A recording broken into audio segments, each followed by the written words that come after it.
Tie Nyasaye duto madikwaye, wan kwadhikwasaye owinjo wach marwa odonje polo kwadhi lamo Nyasaye kendo enowarowa wanadok nyithinde Jehova enomiwa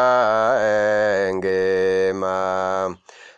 Jehova Ruoth Nyasaye okonywa wan kwayie Nyasaye Jehova enodwarowa wanadok nyithinde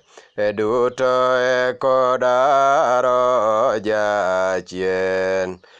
to richo konyalo kethwa wan kwayie